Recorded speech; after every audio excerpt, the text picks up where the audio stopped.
Não só foi a primeira construção monumental construída em pedra talhada pelo homem, mas tem uma série de detalhes arquitetônicos que indicam uma maestria e um conhecimento que nunca foram superados em todo o desenvolvimento posterior àquela civilização. 15 pórticos iguais escondiam o único que tinha uma porta verdadeira, localizado em uma esquina a sudeste do enorme retângulo. Constituía-se de um estreito corredor de acesso que só permitia a entrada de um visitante por vez.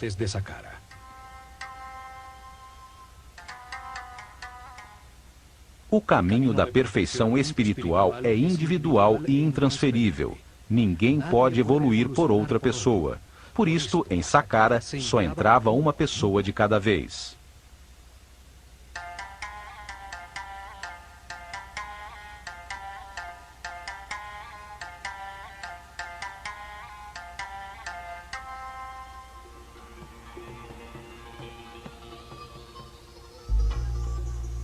Um muro tão alto, com 14 portões falsos e apenas um verdadeiro, numa entrada tão estreita que parecia haver sido construído com propósitos de defesa. No entanto, Saqqara nunca teve uma porta em sua única entrada. A tecnologia aplicada restringia o acesso aos seres com mentes primárias, os que tinham um campo elétrico pessoal carregado negativamente. Desde o comprido corredor, logo abaixo do muro e ao longo de toda a galeria das 48 colunas, existia um campo de força poderoso que ampliava os sentimentos do visitante. Se existisse ódio, medo ou insegurança em seus corações, sua própria angústia ampliada impedia que penetrassem no complexo.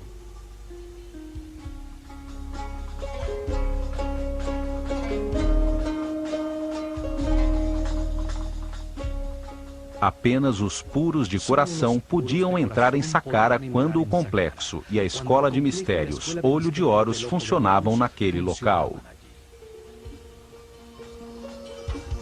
A imponente galeria tem 48 colunas. Sua forma esotérica é a mesma do DNA humano. 20 pares de colunas estreitamente unidas a seus muros, dispostas no sentido em que caminha o Sol sobre o feixe de avanço da energia, a espiral da molécula.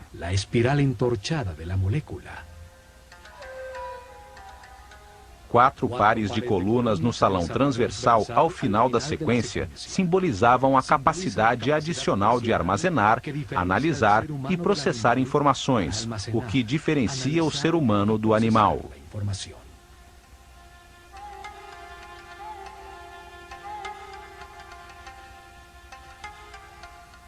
As colunas totalmente modulares e com 7 metros de altura estavam dispostas seguindo uma série de princípios arquitetônicos que se repetiriam milhares de anos depois no Partenon. Cada coluna tinha a forma de um papiro. O cilindro tinha uma ligeira convexidade e se estreitava em sua parte superior, acentuando a verticalidade para enganar a visão. Sem esse truque, se veriam curvas sob um ângulo distante. O restaurador de Saqqara, Jean-Philippe Loé, também descobriu que na profundidade da galeria, as colunas mais distantes estavam ligeiramente distanciadas entre si, aumentando a perspectiva e produzindo a sensação de que a galeria era maior.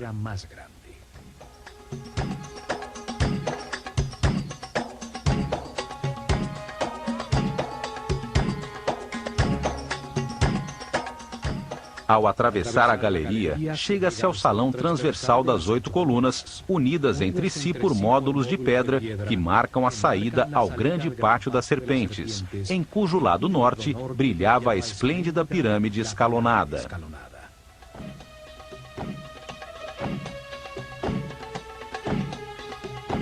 O pátio estava originalmente delimitado por altos muros com intrincados baixos relevos. Formava nichos com uma forma que simboliza uma porta e que, posteriormente, apareceria nos muros de todas as tumbas egípcias.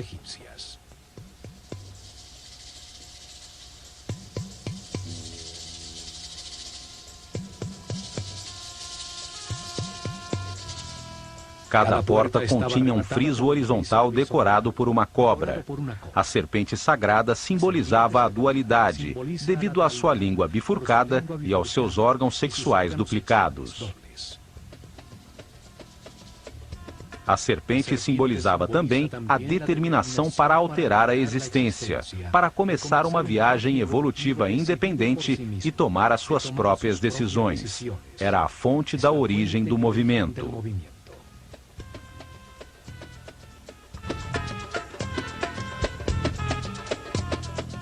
Neste pátio realizaram-se muitas cerimônias, a maioria com discípulos da escola.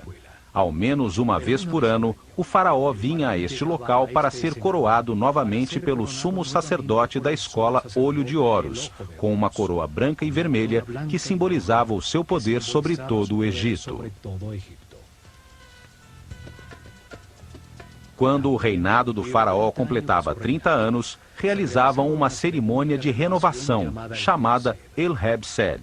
Nesta cerimônia, o faraó, adornado somente com as insígnias de seu poder, corria ao redor do pátio das serpentes, simbolizando o seu rejuvenescimento e demonstrando sua força para governar o plano físico.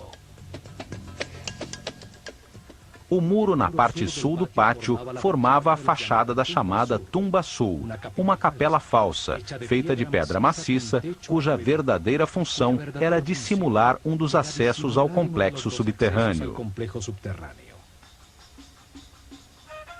A capela tem um pequeno espaço em seu interior, onde havia um poço vertical que permitia chegar ao sistema subterrâneo, longe do acesso que chega à pirâmide. Nessa profunda escavação, descobriu-se a escada original de acesso ao mundo subterrâneo. Os dois poços verticais de acesso, o da pirâmide e o da Capela Sul, foram encontrados selados com tampas circulares de granito que pesavam mais de 10 toneladas. A capela na superfície era só uma fachada falsa para este acesso. A verdadeira vida de Saqqara estava abaixo da terra. Deste acesso na Tumba Sul, se chega às câmaras e galerias subterrâneas, e há um túnel que termina exatamente abaixo da galeria de acesso.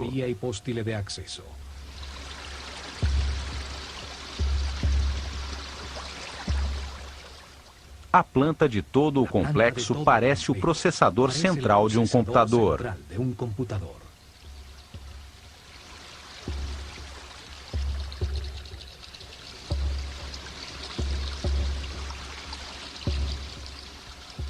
Saqqara foi a primeira experiência com a forma piramidal para aplicar e aperfeiçoar uma tecnologia quântica, cujo objetivo era acelerar o aperfeiçoamento espiritual dos discípulos da Escola de Mistérios do Olho de Horus.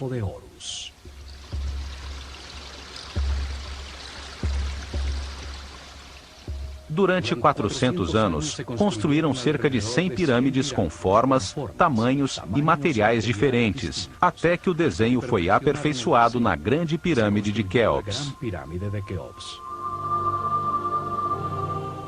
Estes conhecimentos foram herdados da civilização Atlante. Tinham como objetivo converter grandes formas piramidais em máquinas quânticas, para a produção de colunas estacionárias de energia que permitiam elevar a frequência de vibração dos iniciados. Isso aumentava a energia vital, ampliava o poder mental e despertava novos sentidos, como a telepatia, bem como a sensibilidade para perceber a aura de outras pessoas. Permitia que a consciência se posicionasse acima do tempo e percebesse a cadeia de reencarnações já vividas.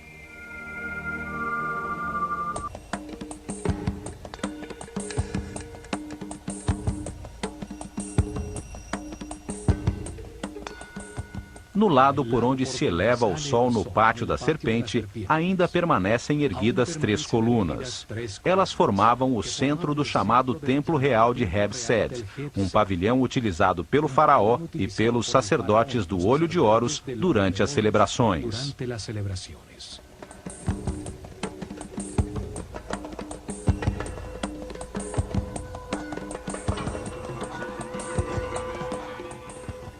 A partir deste pavilhão, seguindo um muro curvo, chegava-se ao pátio retangular de Hebsed, paralelo ao pátio central do complexo. Seus lados estavam delimitados por duas séries paralelas de capelas falsas. É, sem dúvida, uma fachada elaborada sobre um bloco de pedra maciça. Cada série tinha 13 estranhas e misteriosas capelas de pedra maciça. Seus muros não produziam nenhum espaço útil em seu interior. Eram apenas uma fachada bem elaborada, com refinados detalhes arquitetônicos. Sua forma disfarçava o verdadeiro propósito de todo o complexo. A intrincada rede de câmaras, túneis e galerias subterrâneas, desenhadas como um enorme circuito eletrônico, produziam um vórtice eletromagnético. Na frente de cada capela falsa, através de uma estreita e tortuosa passagem, chegava-se a um pequeno santuário exterior, onde estariam as representações simbólicas das forças tutelares do Egito, os protetores divinos.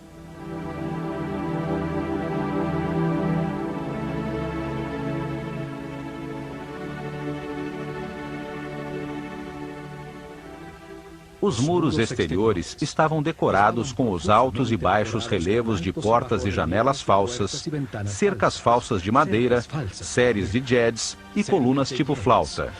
Enfim, uma cenografia completa talhada em pedra.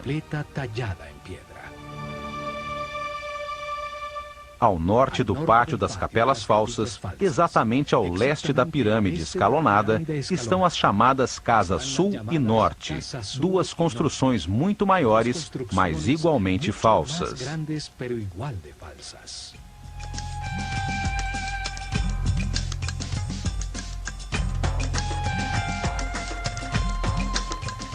A fachada da Casa Sul tem colunas cilíndricas com capitéis em forma de flor de lótus, símbolo do Alto Egito. Em uma das paredes de um estreito corredor está a pichação mais antiga do mundo, hierática e com comentários que fazem referência ao faraó Djoser. Foi feita por visitantes durante a 18ª dinastia. A fachada da Casa Norte tem colunas com papiros, o símbolo do Baixo Egito, o delta ao norte do país. Neste local, durante a cerimônia do Hebsed, o rei recebia a coroa vermelha, que simbolizava sua autoridade sobre este território.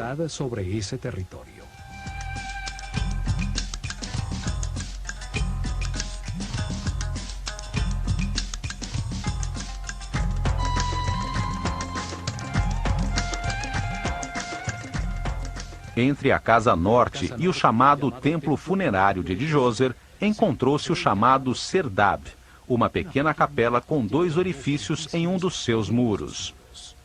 Através destes orifícios, podia-se observar no pátio uma estátua do faraó Djoser recebendo a brisa revigorante do norte.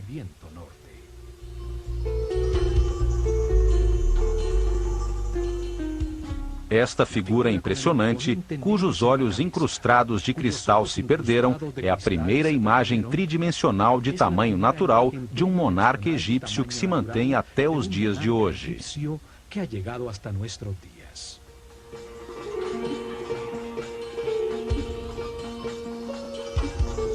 Ela observa, há milênios, a surpresa que as construções falsas contidas em seus muros causa a todos os visitantes de Saqqara. O disfarce que esconde a poderosa máquina quântica. Daqui vêm as teorias que afirmam que Saqqara foi a sua tumba nunca utilizada.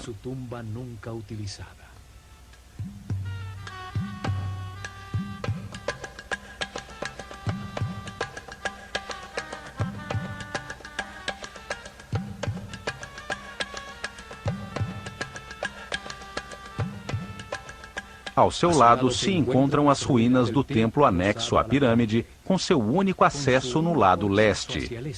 Através de intrincados labirintos de estreitos corredores, conduzia a 2 pátios abertos, um dos quais escondia a verdadeira entrada de Saqqara nas profundezas da terra.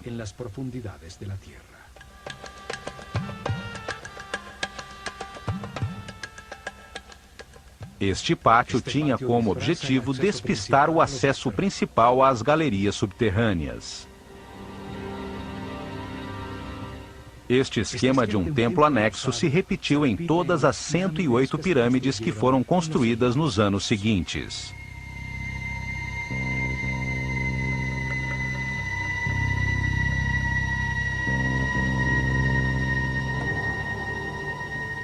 Saqqara foi abandonada com a chegada da Era de Ram em torno do ano 2320 a.C., quando a pirâmide de Quéops foi construída. O conhecimento sobre os acessos às câmaras e galerias subterrâneas se perdeu com o passar dos anos. As pedras de seus muros foram utilizadas como material de construção.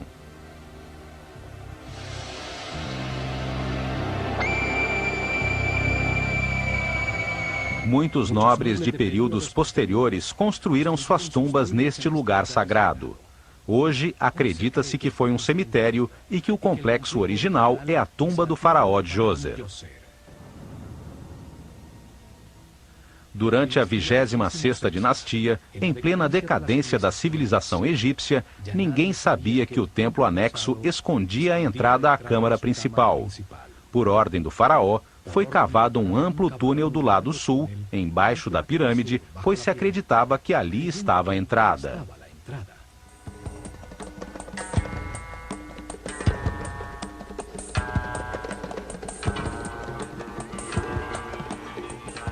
A rocha foi perfurada, sendo mantidas muitas colunas em pedra para evitar que o túnel desabasse.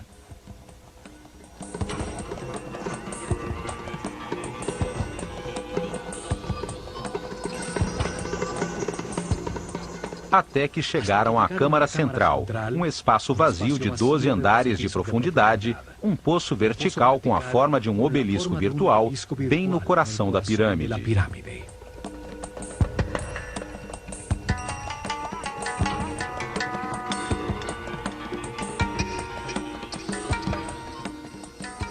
A partir daí, descobriram que o acesso original estava, na realidade, no lado norte da pirâmide, e então puderam entrar em todo o complexo de galerias subterrâneas.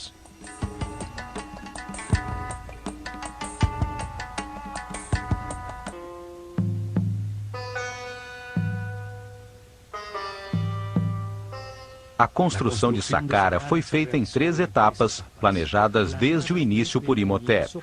Estas etapas permitiam que o complexo fosse crescendo e que a pirâmide se expandisse como o corpo de um ser humano.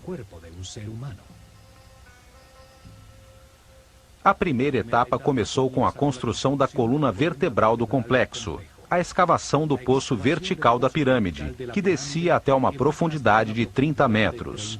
12 andares de profundidade, que equivaliam a 50% da altura total da pirâmide acabada.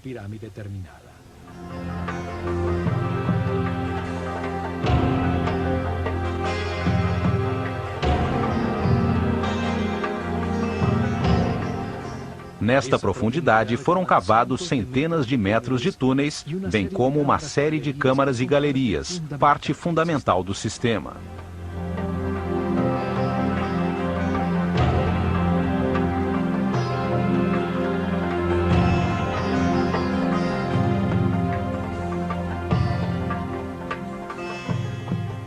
Na segunda etapa, uma pequena pirâmide escalonada foi construída sobre o complexo subterrâneo.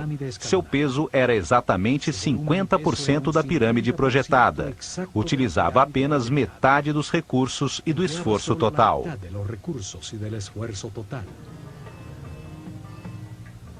Além disso, podiam utilizar as instalações durante a construção. A carga elétrica gerada pela pirâmide pequena era utilizada para produzir ondas eletromagnéticas que facilitavam o deslocamento de todo o material necessário para a construção do complexo.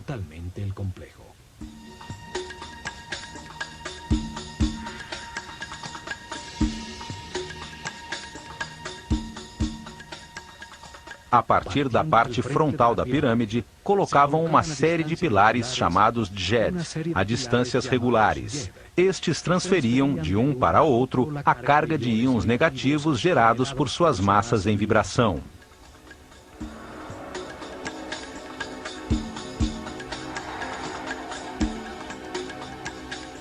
Cada pilar tinha duas bobinas de arame de ouro enrolados sobre madeira, verticalmente dispostas. A primeira na parte inferior, a segunda na parte superior. O pilar era colocado sobre uma cavidade de fibra molhada em água salgada que produzia um excelente contato terra. Era necessário que um sacerdote de alto nível de consciência e vibração controlasse a energia da mente, de modo a permitir a transferência do fluxo de íons ao primeiro pilar na frente da pirâmide. A partir daí, a carga elétrica fluía de maneira regular de coluna em coluna. Gerava uma avenida eletromagnética até chegar a Tura, a uma pequena distância de Saqqara, em frente ao Nilo, no âmbito de poder da pequena pirâmide, onde se localizavam as pedras de granito de quartzo. As louças de granito eram colocadas na frente do último djed. Então, o sacerdote as golpeava com a sua vara, induzindo nas moléculas de quartzo a mesma carga negativa das ondas eletromagnéticas. As duas cargas iguais se repeliam e o bloco levitava. Este é o mesmo princípio utilizado atualmente pelo trem-bala no Japão, que flutua sobre o poderoso campo eletromagnético dos trilhos, que possui a mesma polaridade do trem.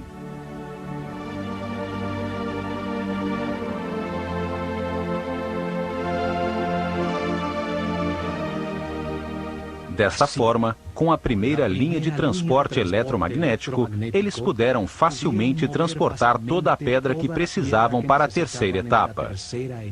As 425 mil toneladas de pedra para ampliar a pirâmide e as 135 mil toneladas de granito para o muro externo.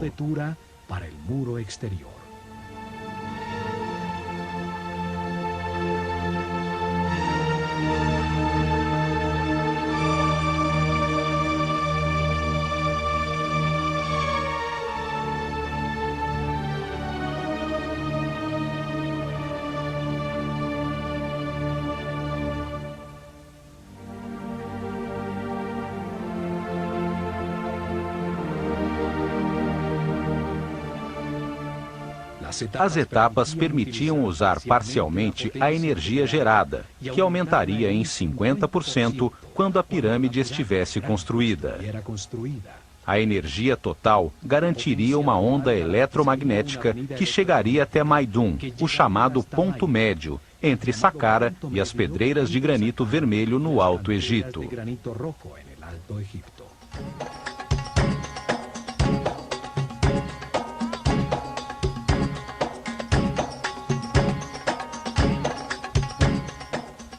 Esta tecnologia e conhecimento foram herdados dos Atlantes e se baseiam nos princípios da mecânica quântica que nossos cientistas apenas começam a entender.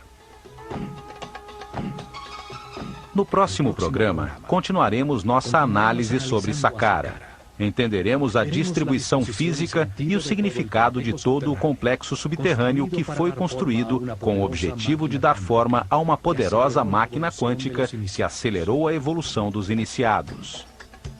Ao examinar este caminho, que chamaremos de caminho quântico em direção à luz da consciência, veremos que este processo evolutivo foi ensinado por diversos mestres superiores. Um deles foi o Mestre Jesus. Fue el Maestro Jesús.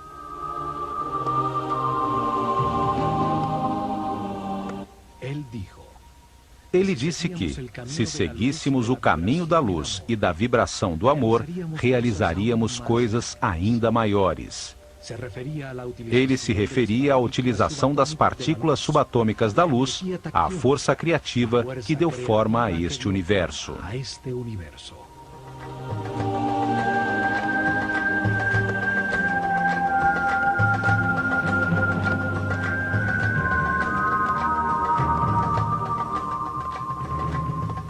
Milhares de anos antes da chegada de Jesus, os sábios sacerdotes do Olho de Horus utilizaram este mesmo tipo de conhecimento para acelerar a evolução de seus discípulos em Saqqara.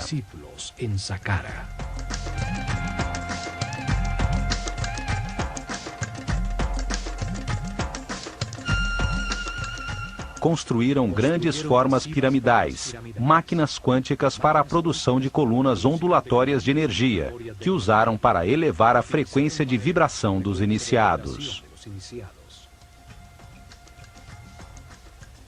Criaram um centro de comunicação com dimensões superiores que permitiram aos discípulos mais avançados verificar o caminho da luz. Receberam informações de seres mais evoluídos, de mestres superiores.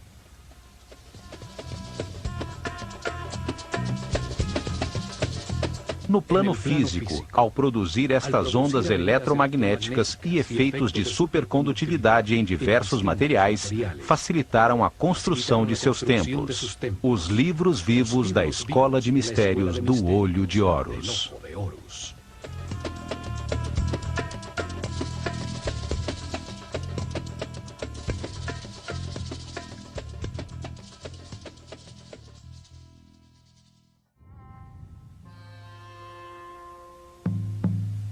Complexo de Saqqara. Saqqara, um dos lugares mais misteriosos do Egito, foi planejada pelo sumo sacerdote Imhotep, um gênio multifacetado, o primeiro filósofo da história, pai da medicina, da arquitetura, da física e da química. Os gregos que estudaram no Egito e que mudaram o nome de todo mundo o chamaram Asclépios, ou Esculápio, para marcar suas vitórias como médico. O chamaram também Hermes Trismegistus, o 3 vezes grande, por seus dotes de filósofo e físico, tendo revelado as bases de funcionamento do universo. Imhotep, sumo sacerdote da Escola de Mistérios do Olho de Horus, construiu Saqqara. Um enorme esforço de tempo, mão de obra e recursos que trouxe benefícios materiais e espirituais a toda a sociedade. Sua tecnologia foi fundamental para aumentar a frequência de vibração dos iniciados, acelerando sua evolução espiritual.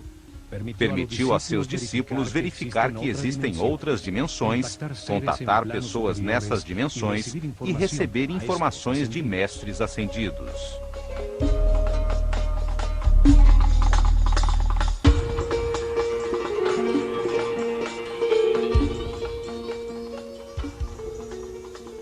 No plano físico, permitiu criar avenidas eletromagnéticas que facilitaram a movimentação de materiais na construção de seus templos. Saqqara produzia energia taquiônica, a energia de maior frequência e vibração do universo. Esta energia é neutra e se compõe de pares de partículas que, por terem carga elétrica contrária, se anulam e se equilibram. Por ser neutra, não gera resistência e se move 27 vezes mais rápido que a luz. É a energia do pensamento quando vibra na alta frequência do amor ou energia utilizada por Jesus para realizar os sucessos extraordinários que chamamos de milagres. Ele demonstrou que, vibrando na elevada frequência do amor, a mente pode dirigir a energia taquiônica, a energia do pensamento, para elevar a energia vital dos doentes, realizando curas fantásticas e, mais ainda, salvando-os da morte. Também para aumentar a frequência própria de vibração da água, transformando-a em vinho. Todas as coisas e seres do universo vibram com frequências diferentes, dependendo do seu nível de evolução. Saqqara gerava um campo eletromagnético elevado e sons que vibravam em diferentes frequências. Sua forma e arquitetura produziam e captavam energia. Emparelhava as partículas elétricas, convertendo-as numa coluna ondulatória estacionária de energia taquiônica. A pirâmide produzia diversas frequências, permitindo que discípulos com diversos graus de evolução pudessem entrar em sintonia e vibrar com uma frequência mais elevada que a que tinham no momento. Isto potencializava seus níveis de energia vital, sua aura ou campo eletromagnético pessoal. Simultaneamente, recebiam uma preparação intensa que, após seus 21 anos de vida, permitia-lhes elevar sua consciência às dimensões superiores da realidade.